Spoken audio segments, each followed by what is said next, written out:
ಓಂ ಶಾಂತಿ. ಇಂದಿನ ದಿನಾಂಕ 13/2/2026. ಪಾಪ್ ದಾದ ಮಧುಬನ. ಮಧುರ ಮಕ್ಕಳೇ, ಇಲ್ಲಿ ನಿಮ್ಮದೆಲ್ಲವೂ ಗುಪ್ತವಾಗಿದೆ. ಆದ್ದರಿಂದ ನೀವು ಯಾವುದೇ ಆಡಂಬರ ಫ್ಯಾಷನ್ ಮಾಡಬಾರದು. ತಮ್ಮ ಹೊಸ ರಾಜಧಾನಿಯ ನಶೆಯಲ್ಲಿರಬೇಕಾಗಿದೆ. ಪ್ರಶ್ನೆ: ಶ್ರೇಷ್ಠ ಧರ್ಮ ಹಾಗೂ ದೈವಿ ಕರ್ಮದ ಸ್ಥಾಪನೆಗಾಗಿ ನೀವು ಮಕ್ಕಳು ಯಾವ ಪರಿಶ್ರಮ ಪಡುತ್ತೀರಿ? ಉತ್ತರ: ನೀವೀಗ ಪಂಚವಿಕಾರಗಳನ್ನು ಬಿಡುವ ಪರಿಶ್ರಮ ಪಡುತ್ತೀರಿ, ಏಕೆಂದರೆ ಈ ವಿಕಾರಗಳೇ ಎಲ್ಲರನ್ನೂ ಭ್ರಷ್ಟರನ್ನಾಗಿ ಮಾಡಿದೆ. ನಿಮಗೆ ತಿಳಿದಿದೆ, ಈ ಸಮಯದಲ್ಲಿ ಎಲ್ಲರೂ ದೈವಿ ಧರ್ಮ ಮತ್ತು ಕರ್ಮದಿಂದ ಭ್ರಷ್ಟರಾಗಿದ್ದಾರೆ. ತಂದೆಯೇ ಶ್ರೀಮತವನ್ನು ಕೊಟ್ಟು ಶ್ರೇಷ್ಠ ಧರ್ಮ ಮತ್ತು ಶ್ರೇಷ್ಠ ದೈವಿ ಕರ್ಮದ ಸ್ಥಾಪನೆ ಮಾಡುತ್ತಾರೆ. ನೀವು ಶ್ರೀಮತದಂತೆ ನಡೆದು ತಂದೆಯ ನೆನಪಿನಿಂದ ವಿಕಾರಗಳ ಮೇಲೆ ವಿಜಯ ಪಡೆಯುತ್ತೀರಿ. ವಿದ್ಯೆಯಿಂದ ತಮಗೆ ತಾವು ರಾಜ್ಯ ತಿಲಕವನ್ನು ಇಟ್ಟುಕೊಳ್ಳುತ್ತೀರಿ. ಗೀತೆ: ನಿಮ್ಮನ್ನು ಪಡೆದ ನಾನು ಜಗತ್ತನ್ನೇ ಪಡೆದೆನು. ಓಂ ಶಾಂತಿ. ಮಧುರಾತಿ ಮಧುರ ಆತ್ಮಿಕ ಮಕ್ಕಳು, ಈ ಗೀತೆಯನ್ನು ಕೇಳಿದ್ದೀರಿ. ಆತ್ಮಿಕ ಮಕ್ಕಳೇ ಬಾಬಾ ಎಂದು ಹೇಳುತ್ತೀರಿ. ಮಕ್ಕಳಿಗೆ ತಿಳಿದಿದೆ, ಇವರು ಬೇಹದ್ದಿನ ತಂದೆ, ಬೇಹದ್ದಿನ ಸುಖ ಕೊಡುವವರಾಗಿದ್ದಾರೆ. ಅರ್ಥಾತ್ ಅವರು ಎಲ್ಲರ ತಂದೆಯಾಗಿದ್ದಾರೆ. ಅವರನ್ನು ಎಲ್ಲ ಬೇಹದ್ದಿನ ಮಕ್ಕಳು ಆತ್ಮರು ನೆನಪು ಮಾಡುತ್ತಾ ಇರುತ್ತಾರೆ. ಯಾವುದಾದರೊಂದು ಪ್ರಕಾರದಿಂದ ನೆನಪು ಮಾಡುತ್ತಾರೆ. ಆದರೆ ನಮಗೆ ಆ ಪರಮಪಿತ ಪರಮಾತ್ಮನಿಂದ ವಿಶ್ವದ ರಾಜ್ಯ ಭಾಗ್ಯ ಸಿಗುತ್ತದೆ ಎಂದು ಅವರಿಗೆ ತಿಳಿದಿಲ್ಲ. ನೀವು ತಿಳಿದುಕೊಂಡಿದ್ದೀರಿ, ತಂದೆಯು ನಮಗೆ ಸತ್ಯಯುಗಿ ರಾಜ್ಯ ಭಾಗ್ಯವನ್ನು ಕೊಡುತ್ತಾರೆ. ಅದು ಅಟಲ ಅಖಂಡ ಅಡೋಲವಾಗಿದೆ. ಆ ನಮ್ಮ ರಾಜಧಾನಿಯು 21 ಜನ್ಮಗಳವರೆಗೆ ಸ್ಥಿರವಾಗಿರುತ್ತದೆ. ಇಡೀ ವಿಶ್ವದಲ್ಲಿ ನಮ್ಮ ರಾಜ್ಯವಿರುತ್ತದೆ. ಅದನ್ನು ಯಾರೂ ಕಸಿದುಕೊಳ್ಳಲು ಸಾಧ್ಯವಿಲ್ಲ, ಲೂಟಿ ಮಾಡಲು ಸಾಧ್ಯವಿಲ್ಲ. ನಮ್ಮ ರಾಜ್ಯವು ಅಡೋಲವಾಗಿರುತ್ತದೆ, ಏಕೆಂದರೆ ಅಲ್ಲಿ ಒಂದೇ ಧರ್ಮವಿರುತ್ತದೆ, ದ್ವೈತ್ಯವಿರುವುದಿಲ್ಲ. ಅದು ಅದ್ವೈತ್ಯ ರಾಜ್ಯವಾಗಿದೆ. ಮಕ್ಕಳು ಗೀತೆಯನ್ನು ಕೇಳುವಾಗ ತಮ್ಮ ರಾಜಧಾನಿಯ ನಶೆ ಬರಬೇಕು. ಇಂತಹ ಗೀತೆಗಳು ಮನೆಯಲ್ಲಿರಬೇಕು. ನಿಮ್ಮದೆಲ್ಲವೂ ಗುಪ್ತವಾಗಿದೆ ಮತ್ತು ದೊಡ್ಡ ದೊಡ್ಡ ವ್ಯಕ್ತಿಗಳದ್ದು ಬಹಳ ಆಡಂಬರವಿರುತ್ತದೆ. ನಿಮಗೆ ಯಾವುದೇ ಆಡಂಬರವಿರಲಿಲ್ಲ. ನೀವು ನೋಡುತ್ತೀರಿ, ತಂದೆಯು ಯಾರಲ್ಲಿ ಪ್ರವೇಶ ಮಾಡಿದ್ದಾರೆಯೋ ಅವರು ಸಹ ಎಷ್ಟು ಸಾಧಾರಣವಾಗಿರುತ್ತಾರೆ.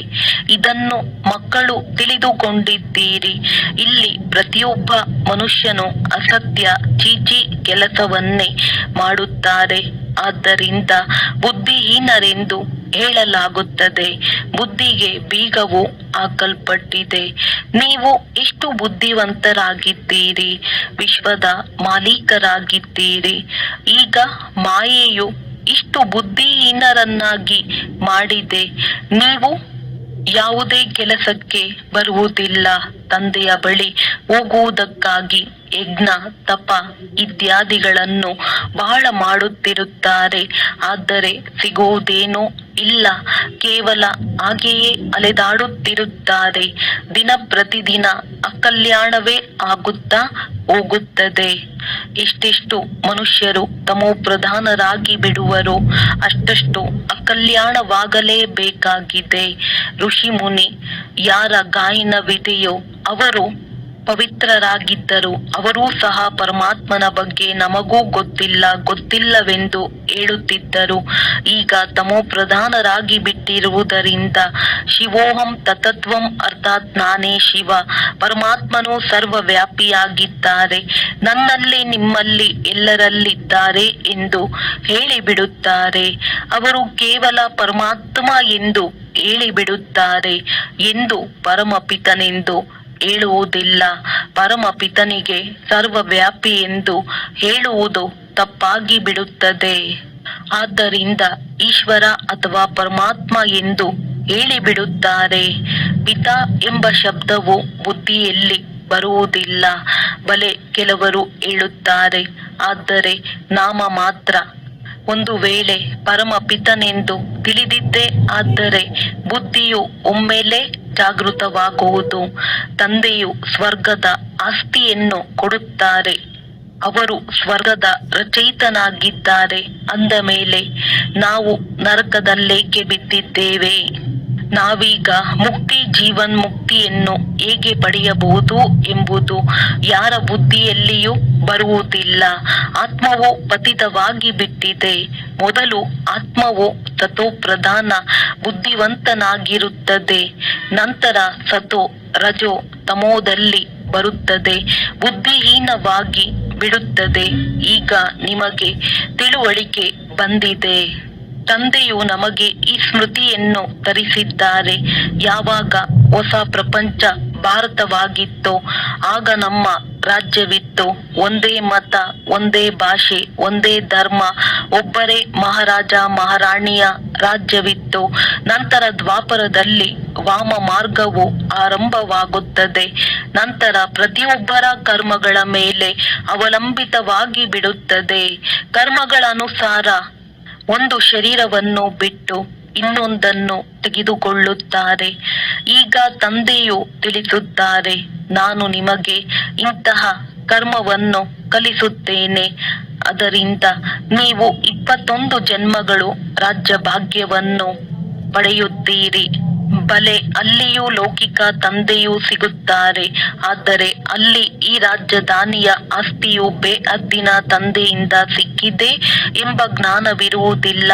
ಮತ್ತೆ ದ್ವಾಪರದಿಂದ ರಾವಣ ರಾಜ್ಯವು ಆರಂಭವಾಗುತ್ತದೆ. ವಿಕಾರಿ ಸಂಬಂಧವಾಗಿ ಬಿಡುತ್ತದೆ. ಆಗಿನಿಂದ ಕರ್ಮಗಳ ಅನುಸಾರ ಜನ್ಮ ಸಿಗುತ್ತದೆ. ಭಾರತದಲ್ಲಿ ಪೂಜ್ಯ ರಾಜರು ಇದ್ದರು ಮತ್ತು ಪೂಜಾರಿ ರಾಜರೂ ಇದ್ದಾರೆ. ಸತ್ಯ ತ್ರೇತಾಯುಗದಲ್ಲಿ ಎಲ್ಲರೂ ಪೂಜಾರಿ ಇರುತ್ತಾರೆ. ಅಲ್ಲಿ ಪೂಜೆ ಅಥವಾ ಭಕ್ತಿ ಯಾವುದೂ ಇರುವುದಿಲ್ಲ. ನಂತರ ದ್ವಾಪರದಲ್ಲಿ ಭಕ್ತಿ ಮಾರ್ಗವು ಆರಂಭವಾಗುತ್ತದೆ. ಆಗ ಯಥಾ ರಾಜ ರಾಣಿ ತಥಾ ಪ್ರಜಾ ಎಲ್ಲರೂ ಪೂಜಾರಿ ಭಕ್ತರಾಗಿ ಬಿಡುತ್ತಾರೆ. ದೊಡ್ಡವರಿಗಿಂತಲೂ ದೊಡ್ಡ ರಾಜರು ಯಾರು ಸೂರ್ಯವಂಶಿ ರಾಜರಾಗಿದ್ದರೋ ಅವರೇ ಪೂಜಾರಿಗಳಾಗಿ ಬಿಡುತ್ತಾರೆ. ನೀವೀಗ ನಿರ್ವಿಕಾರಿಗಳಾಗುತ್ತೀರಿ. ಅದರ ಪ್ರಾರಬ್ಧವು 21 ಜನ್ಮಗಳವರೆಗೆ ಸಿಗುತ್ತದೆ. ನಂತರ ಭಕ್ತಿ ಮಾರ್ಗವು ಆರಂಭವಾಗುತ್ತದೆ. ದೇವತೆಗಳ ಮಂದಿರಗಳನ್ನು ಕಟ್ಟಿಸಿ ಪೂಜೆ ಮಾಡುತ್ತಿರುತ್ತಾರೆ. ಇದು ಕೇವಲ ಭಾರತದಲ್ಲಿಯೇ ನಡೆಯುತ್ತದೆ. 84 ಜನ್ಮಗಳ ಯಾವ ಕಥೆಯನ್ನು ತಂದೆಯು ತಿಳಿಸುತ್ತಾರೆಯೋ ಇದು ಭಾರತವಾಸಿಗಳಿಗಾಗಿಯೇ ಇದೆ. ಅನ್ಯ ಧರ್ಮದವರಂತೂ ಕೊನೆಯಲ್ಲಿ ಬರುತ್ತಾರೆ. ವೃದ್ಧಿಯಾಗುತ್ತಾ ಆಗುತ್ತಾ ಹೆಚ್ಚು ಜನಸಂಖ್ಯೆಯಾಗಿ ಬಿಡುತ್ತದೆ. ವಿಭಿನ್ನ ಧರ್ಮದವರ ಮುಖ ಲಕ್ಷಣಗಳು ಪ್ರತಿಯೊಂದು ಮಾತಿನಲ್ಲಿ ಭಿನ್ನ ಭಿನ್ನವಾಗಿ ಬಿಡುತ್ತದೆ. ರೀತಿ ನೀತಿಗಳು ಭಿನ್ನವಾಗಿರುತ್ತವೆ. ಭಕ್ತಿ ಮಾರ್ಗಕ್ಕಾಗಿ ಸಾಮಗ್ರಿಯು ಬೇಕು. ಹೇಗೆ ಬೀಜವು ಚಿಕ್ಕದಾಗಿರುತ್ತದೆ, ವೃಕ್ಷವು ಎಷ್ಟು ದೊಡ್ಡದಾಗುತ್ತದೆ. ವೃಕ್ಷದ ಎಲೆಗಳನ್ನು ಎಣಿಕೆ ಮಾಡಲು ಸಾಧ್ಯವಿಲ್ಲ. ಹಾಗೆಯೇ ಭಕ್ತಿಯದ್ದು ವಿಸ್ತಾರವಾಗಿ ಬಿಡುತ್ತದೆ. ಅನೇಕ ಶಾಸ್ತ್ರಗಳನ್ನು ರಚಿಸುತ್ತಾ ಹೋಗುತ್ತಾರೆ. ಈಗ ತಂದೆಯು ಮಕ್ಕಳಿಗೆ ತಿಳಿಸುತ್ತಾರೆ, ಈ ಭಕ್ತಿ ಮಾರ್ಗದ ಸಾಮಗ್ರಿ ಎಲ್ಲವೂ ಸಮಾಪ್ತಿಯಾಗಿ ಬಿಡುತ್ತದೆ. ನೀವೀಗ ತಂದೆಯಾದ ನನ್ನನ್ನು ನೆನಪು ಮಾಡಿ. ಭಕ್ತಿಯ ಪ್ರಭಾವವು ಬಹಳ ಇದೆಯಲ್ಲವೇ? ಈಗ ತಂದೆಯು ತಿಳಿಸುತ್ತಾರೆ, ನನ್ನನ್ನು ಮತ್ತು ಆಸ್ತಿಯನ್ನು ನೆನಪು ಮಾಡಿ. ತಮ್ಮ ಆದಿ ಸನಾತನ ಧರ್ಮವನ್ನು ನೆನಪು ಮಾಡಿ. ಅನೇಕ ಪ್ರಕಾರದ ಭಕ್ತಿಯನ್ನು ನೀವು ಜನ್ಮ ಜನ್ಮಾಂತರದಿಂದಲೂ ಮಾಡುತ್ತಾ ಬಂದಿದ್ದೀರಿ. ಸನ್ಯಾಸಿಗಳು ಸಹ ಆತ್ಮಗಳಲ್ಲಿರುವ ಸ್ಥಾನ ತತ್ವವನ್ನೇ ಪರಮಾತ್ಮನೆಂದು ತಿಳಿಯುತ್ತಾರೆ. ಬ್ರಹ್ಮ ತತ್ವವನ್ನೇ ನೆನಪು ಮಾಡುತ್ತಾರೆ. ವಾಸ್ತವದಲ್ಲಿ ಸನ್ಯಾಸಿಗಳು ಸತೋ ಪ್ರಧಾನರಾಗಿ ಇದ್ದಿದ್ದೇ ಆದರೆ ಆದರೆ ಅವರು ಹೋಗಿ ಕಾಡಿನಲ್ಲಿ ಶಾಂತಿಯಲ್ಲಿರಬೇಕಾಗಿದೆ. ಅವರು ಬ್ರಹ್ಮದಲ್ಲಿ ಹೋಗಿ ಲೀನವಾಗಬೇಕೆಂದಲ್ಲ. ಬ್ರಹ್ಮತತ್ವದ ನೆನಪಿನಲ್ಲಿರುವುದರಿಂದ ಶರೀರ ಬಿಟ್ಟಾಗ ಬ್ರಹ್ಮತತ್ವದಲ್ಲಿಯೇ ಲೀನವಾಗಿ ಬಿಡುತ್ತೇವೆ ಎಂದು ಅವರು ತಿಳಿಯುತ್ತಾರೆ.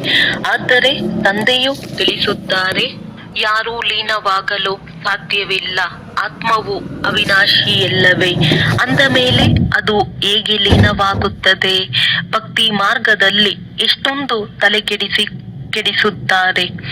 ಭಗವಂತನು ಯಾವುದಾದರೂ ರೂಪದಲ್ಲಿ ಬರುವರೆಂದು ಹೇಳುತ್ತಾರೆ. ಈಗ ಯಾವುದು ಸರಿ? ನಾವು ಬ್ರಹ್ಮತತ್ವದೊಂದಿಗೆ ಯೋಗವನ್ನು ಜೋಡಿಸಿ ಬ್ರಹ್ಮತತ್ವದಲ್ಲಿ ಲೀನವಾಗುತ್ತೇವೆಂದು ಅವರು ಹೇಳುತ್ತಾರೆ.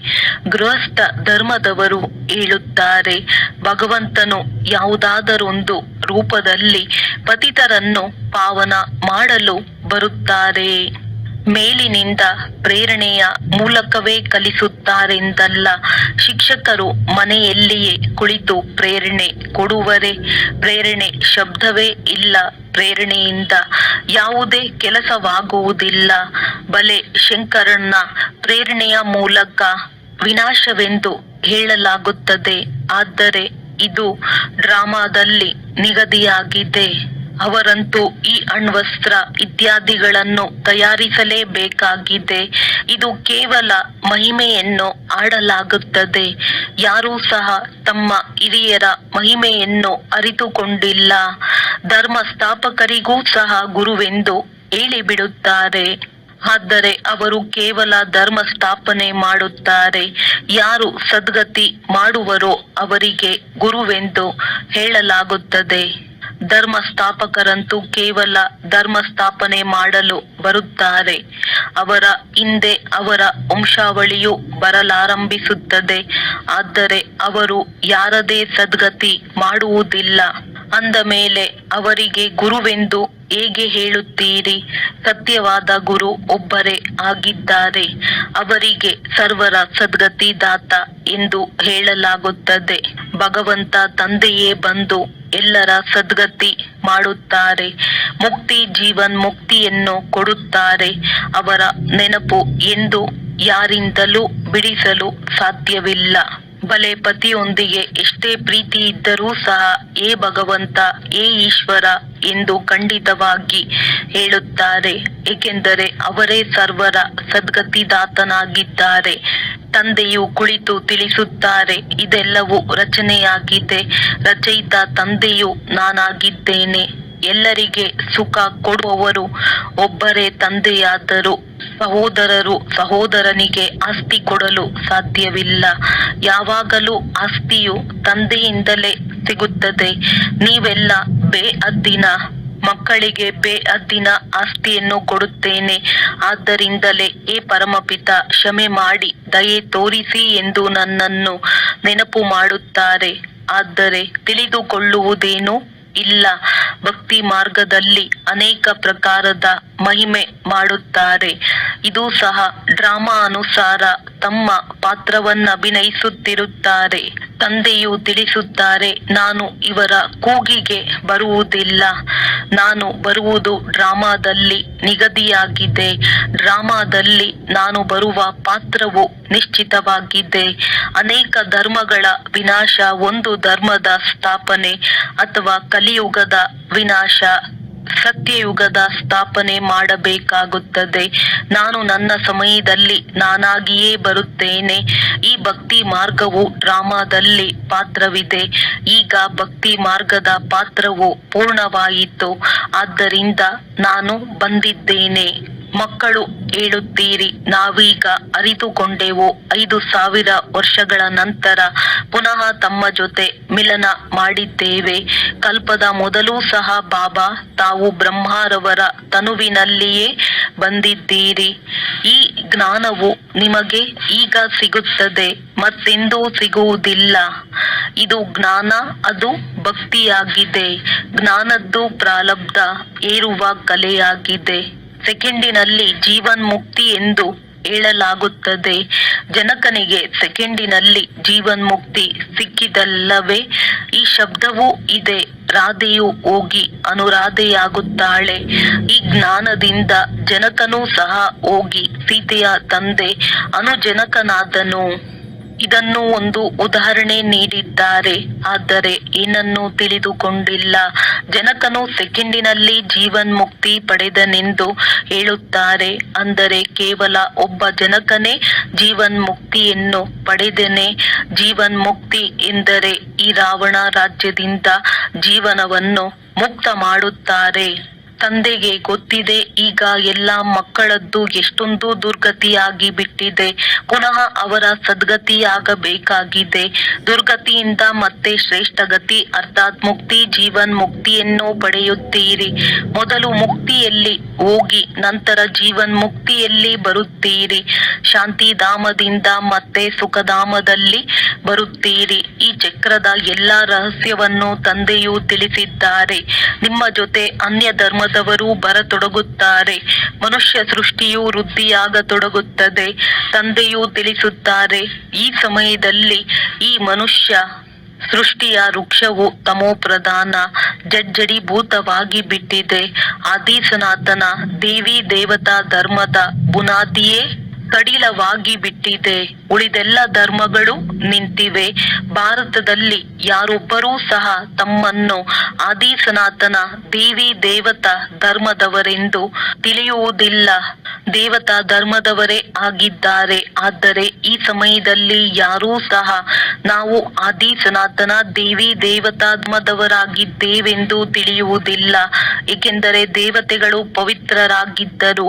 ಆದ್ದರಿಂದ ತಿಳಿದುಕೊಳ್ಳುತ್ತಾರೆ, ನಾವಂತೂ ಪವಿತ್ರರಾಗಿಲ್ಲ, ನಾವು ಅಪವಿತ್ರ ಪತಿತರು, ನಮ್ಮನ್ನು ದೇವತೆಗಳೆಂದು ಹೇಗೆ ಕರೆಸಿಕೊಳ್ಳುವುದು?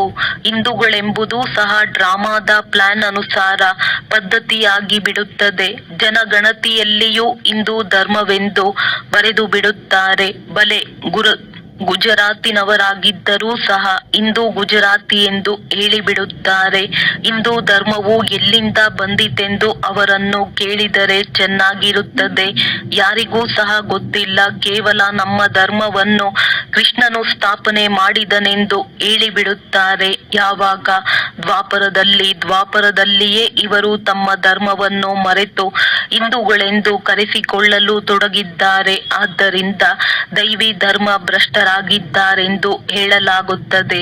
ಅಲ್ಲಿ ಎಲ್ಲರೂ ಒಳ್ಳೆಯ ಕರ್ಮ ಮಾಡುತ್ತಾರೆ, ಇಲ್ಲಿ ಎಲ್ಲರೂ ಚೀಚಿ ಕರ್ಮಗಳನ್ನು ಮಾಡುತ್ತಾರೆ. ಆದ್ದರಿಂದ ದೇವಿ ದೇವತಾ ಧರ್ಮ ಭ್ರಷ್ಟರು, ಕರ್ಮ ಭ್ರಷ್ಟರೆಂದು ಹೇಳಲಾಗುತ್ತದೆ.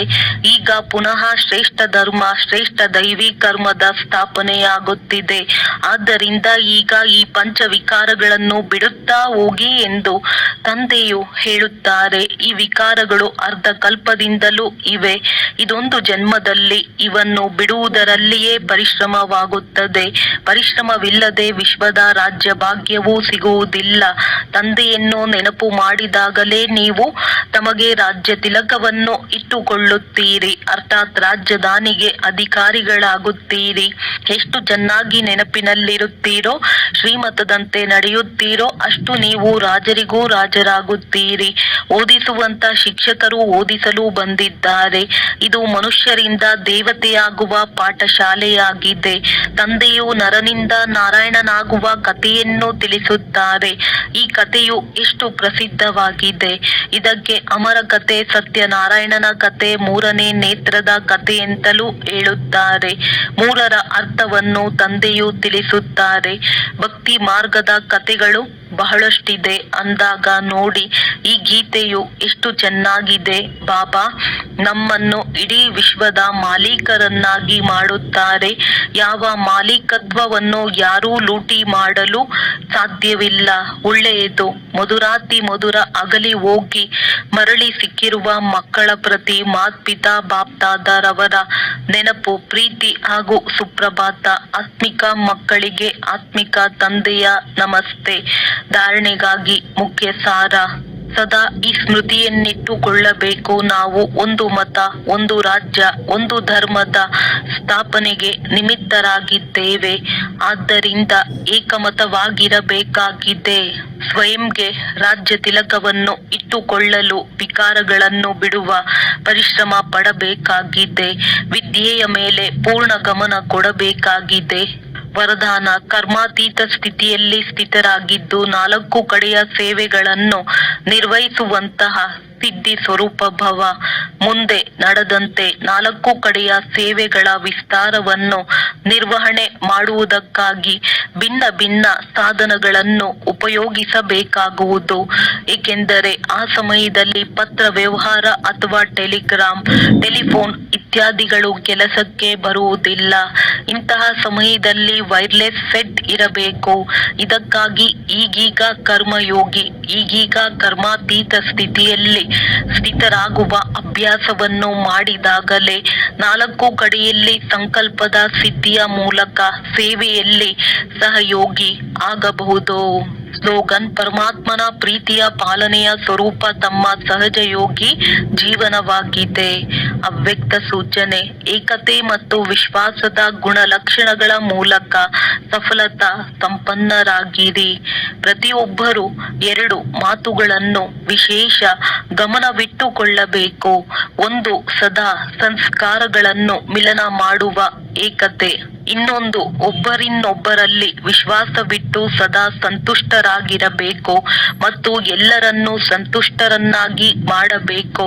ಯಾವಾಗ ಈ ಎರಡು ಮಾತುಗಳು ಸದಾ ಗಮನವಿಡುವಿರಿ, ಆಗ ತಂದೆಯು ಯಾರಾಗಿದ್ದಾರೆ, ಹೇಗಿದ್ದಾರೆ ಹಾಗೆಯೇ ಕಾಣಿಸುವರು ಮತ್ತು ಪ್ರತ್ಯಕ್ಷತೆಯಾಗುವುದು.